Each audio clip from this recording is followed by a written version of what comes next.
So I recently had an opportunity for a weekend local to Phoenix, but I wanted to get away from urban life and explore the surroundings. So join me on my 48 hours escape from Phoenix.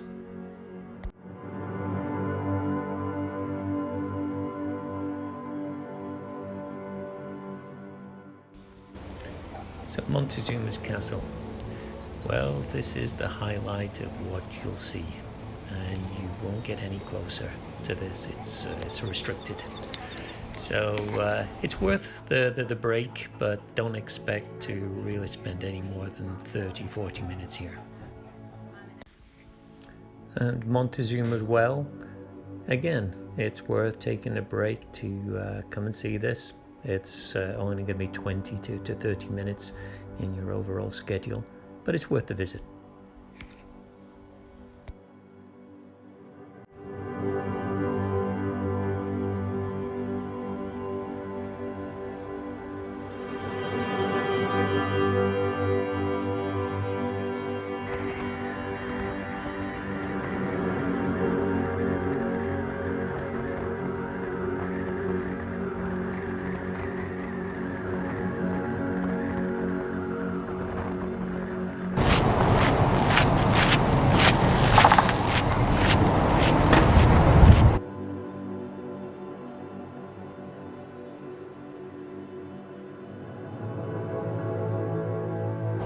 The scenery is just absolutely breathtaking here.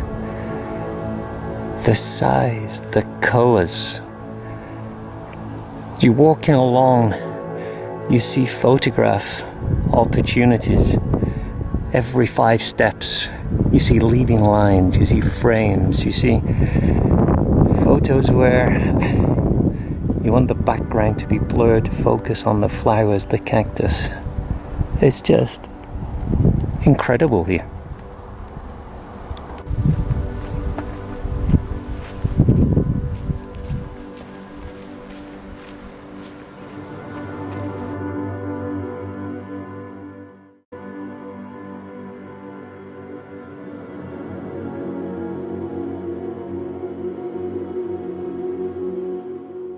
So it's 3:15 in the morning. Actually, no, it's 3:20 in the morning to be precise.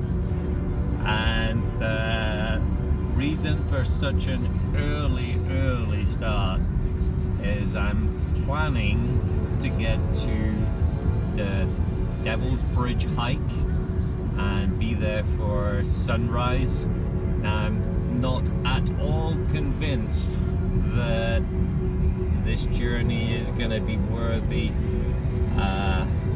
because I'm not anticipating a great sunrise. For one thing, I think I'm going to be looking west, and of course the sunrise is going to be east. What I'm hoping is that as the sun comes up, I'll get the first rays on the bridge, and I'm just hoping that that is going to bring out colours in the bridge, in the hills behind. So hey, I had to do one sunrise. I failed on the sunset yesterday. There just wasn't the view. There wasn't anything in the sky, no colours. So it was a total failure. So I made it. This is what awaits you after 30-minute, 40-minute hike, which is not too difficult. As long as you follow the trail, it will be good. But there's going to be no sunrise colours, unfortunately.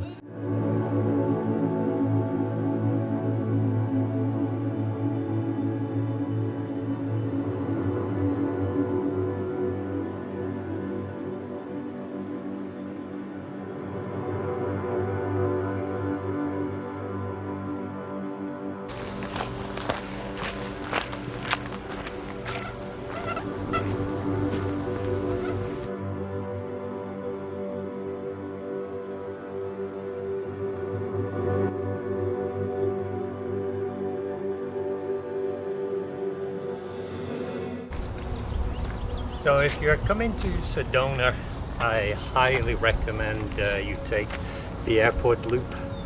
You get some incredible views looking around Sedona, doing a 360 around here. Again, incredible views. You're right up with the vegetation. So absolutely highly recommend you add this to your itinerary. So I'm in the town of Jerome and I'm confused.